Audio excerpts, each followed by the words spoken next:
Dear students, very great afternoon. Today we are going to discuss very important topic, how to score very good marks in physics.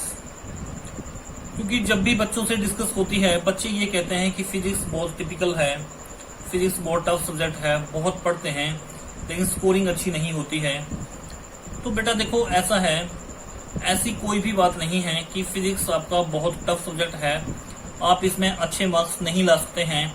लेकिन अगर physics में अच्छे marks लाने हैं तो मैं आपको 10 पॉइंट्स यहाँ पे डिस्कस करूंगा। जो बच्चा इन 10 पॉइंट्स को फॉलो करेगा उसके फिजिक्स में मार्क्स बहुत अच्छे आएंगे, अच्छे नहीं बहुत ही अच्छे आएंगे। लेकिन ये 10 पॉइंट्स आपको बहुत अच्छे से फॉलो करने पड़ेंगे। और जो बच्चा ये 10 पॉइंट्स फॉलो करता है वो बच्चा ये बिलीव रखे कि उसके मार्क्स बहुत अच्छे आएंगे। तो बेटा फर्स्ट पॉइंट है हमारा, study of physics 3 hours daily. ये डिपेंड करता है आपकी कॉम्पिटेंसी के ऊपर, आपके पोटेंशियल के ऊपर कि आप कितना टाइम जो है डिवोट कर पाते हैं। लेकिन अगर अच्छी स्कोरिंग आपको फिजिक्स में करनी है तो आपको कम से कम जो है वो 3 आवर्स जो है डेली फिजिक्स के लिए डिवोट करने ही पड़ेंगे। सेकंड पॉइंट है, in physics diagram must be neat and clean. देखो फिजिक्स आपका ऐसा सब्जेक्ट है, आपको पता है मोस्ट प्रोबेबली फिजिक्स के जितने भी क्वेश्चन हैं सब में डायग्राम बनते हैं। जो भी आपका डायग्राम है, डायग्राम आपका बिल्कुल नीट एंड क्लीन होना चाहिए। ऐसा नहीं है थ्योरी आपकी सारी सही है, डायग्राम आपका अच्छा नहीं है, आपकी स्कोरिंग अच्छी नहीं होगी बेटा।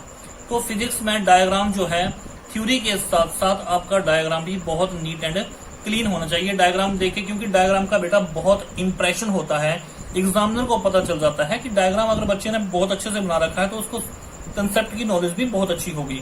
तो diagram must be neat and clean, और मोस्ट प्रोबेबली हो सके तो डायग्राम अपने पेंसिल से बनाएं। नेक्स्ट पॉइंट है बेटा, presentation of content must be very good. जो भी क्वेश्चन आप करते हैं उसको आप किस तरह से रिप्रेजेंट करते हैं एग्जामिनर के सामने, ये भी चीजें बहुत मैटर करती हैं। अब आप एग्जाम देते हैं, जब भी आप एग्जाम देंगे केवल और केवल आपका पेपर वहां नहीं जाएगा, वहां बहुत सारे स्टूडेंट्स के पेपर जाते हैं। तो आपके पेपर के अंदर ऐसी क्या स्पेशलिटी है जो एग्जामिनर को ये लगे कि ये बच्चा नहीं कुछ हटके है। तो आपका कंटेंट जो है बेटा वो आपने बहुत अच्छे से वहां पे प्रेजेंट करना है, बहुत अच्छे से लिखना है। और ये चीजें आप तभी कर पाएंगे जब आपको सब्जेक्ट की बहुत अच्छी नॉलेज होगी।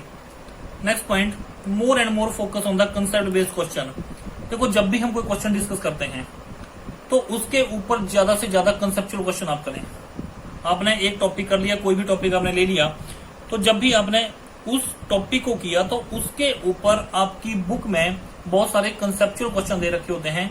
तो बेटा आप ज्यादा से ज्यादा कंसेप्चुअल क्वेश्चन वहां पे आप स्टडी कर लें, ठीक है।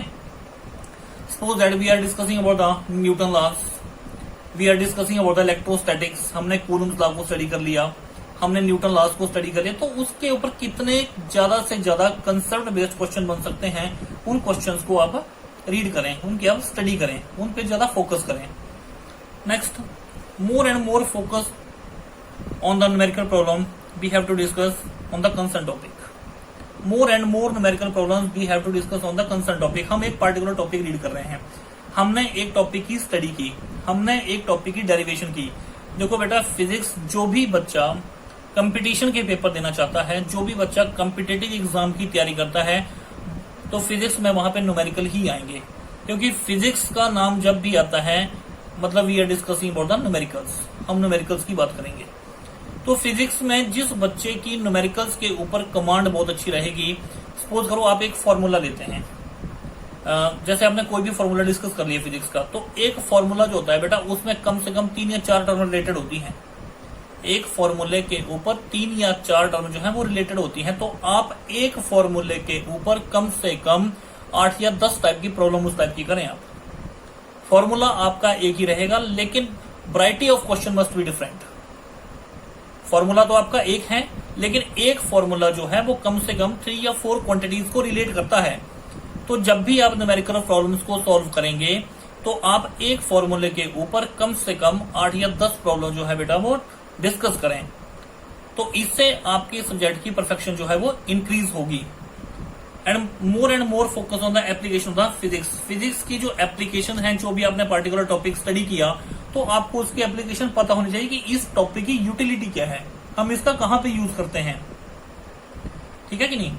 After then 3 to 4 times complete revision होता है एनसीईआरटी टेक्स्ट बुक। देखो मैंने यहां से 3 to 4 टाइम्स कहा है, लेकिन अगर इसको 5 टाइम्स आप करें तो ये आपके लिए बहुत बेनिफिशियल है, क्योंकि जो भी आपकी एनसीईआरटी की टेक्स्ट बुक लगी है बेटा, वो बुक इतनी बेनिफिशियल है, उसमें जो वैरायटी ऑफ क्वेश्चंस है वो बहुत अच्छा दे रखा है, उसके एग्जाम्पल बहुत अच्छे दे रखे हैं, उसके क्वेश्चन बहुत अच्छे दे रखे हैं।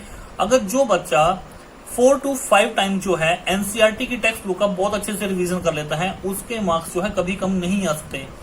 और अगर आपने अपने सब्जेक्ट को और स्ट्रॉन्ग बनाना है then make use of the NCERT exemplar also. तो एनसीईआरटी जो एग्जाम्पलर है उसमें भी बहुत अच्छे क्वेश्चन दे रखे हैं, ग्राफिकल क्वेश्चन बहुत अच्छे से दे रखे हैं, तो बहुत अच्छे क्वेश्चन दे रखे हैं, ऑब्जेक्टिव टाइप क्वेश्चन भी बहुत अच्छे से दे रखे हैं। तो ये आपके सब्जेक्ट को जो है वो और मजबूत बनाएगा, आप अपने आपके जो सब्जेक्ट है उसके ऊपर आपकी कमांड और अच्छे से बनेगी। और एक पॉइंट आपका और है, सॉल्व 10 ईयर क्वेश्चन पेपर। जो भी 10 ईयर क्वेश्चन पेपर हैं वहां से बेटा आपको ये पता चल जाता है, आपको आइडिया हो जाता है कि आपके जो प्रीवियस एग्जामिनेशन हुए थे उनमें किस टाइप के क्वेश्चनिंग जो है वो हुई थी। तो वहां से उन क्वेश्चन को देखो, आपको आइडिया लग जाता है कि आपने क्वेश्चन की प्रिपरेशन कैसे करनी है। कई बार बेटा ये होता है कि क्वेश्चन हमारे सामने होता है, लेकिन हम उसको आइडेंटिफाई नहीं कर पाते कि ये क्वेश्चन कौन सा है, और वो क्वेश्चन हमें आता होता है। तो क्वेश्चन जो जब भी आप 10 ईयर्स के क्वेश्चन पेपर आप सॉल्व करेंगे तो वहां से आपको ये आइडिया हो जाएगा कि आपका क्वेश्चन जो है वो कैसे वहां से एग्जाम में पूछा जा सकता है। तो अप्रोक्सीमेट जो है आप 10 ईयर्स के क्वेश्चन पेपर जो है वो सॉल्व करें। And before exam give 5 to 10 mock test. हाँ देखो, स्कूल में बेटा प्री बोर्ड होते हैं, किसी स्कूल में 1 बार होते हैं, किसी स्कूल में 2 बार होते हैं, लेकिन अगर आपने फिजिक्स में 95 to 100 स्कोर करना है then you must have a lot of need of self motivation. तो सेल्फ मोटिवेट होना पड़ेगा आपको, कम से कम 5 या 10 जो है वो मॉक टेस्ट, मतलब आपको 5 या 10 बार जो है आपको पेपर देना पड़ेगा, 70 मार्क्स का पेपर। आप खुद मोटिवेट हो, अपने घर पे प्रिपरेशन करें, 3 घंटे का पेपर दें। उसमें आपका क्या है, देखो आपकी स्पीड भी इंक्रीज होगी। अब टाइमिंग का पूरा ध्यान रखें, ठीक है कि नहीं। तो अगर आप 5 to 10 आप मॉक टेस्ट देते हैं तो यहां से इस चीज से क्या होता है बेटा कि आपका जो है सब्जेक्ट के ऊपर कमांड बनती है, टाइमिंग के ऊपर कमांड बनती है, और बच्चे के सब्जेक्ट में जो निखार आता है। तो डियर स्टूडेंट्स, ये जो 10 पॉइंट थे ये मैंने स्टडी किए, जो मुझे लगता था कि बच्चा अगर इनके ऊपर काम कर ले तो उसके बहुत अच्छे मार्क्स आएंगे। और बेटा मैं इस चीज के लिए आपको अश्योर करता हूं कि अगर आप इन चीजों को अपनाएंगे आपके फिजिक्स में मार्क्स कभी भी कम नहीं आ सकते हैं, ठीक है कि नहीं। तो डियर स्टूडेंट्स, आई होप कि ये आपको समझ आ गया होगा that I have discussed here 10 points, और आई होप कि आप इन चीजों को जरूर अपनाएंगे और बहुत अच्छे मार्क्स जो है वो फिजिक्स में आप स्कोर करेंगे, इसी उम्मीद के साथ। Okay dear students, thank you, have a nice day बेटे।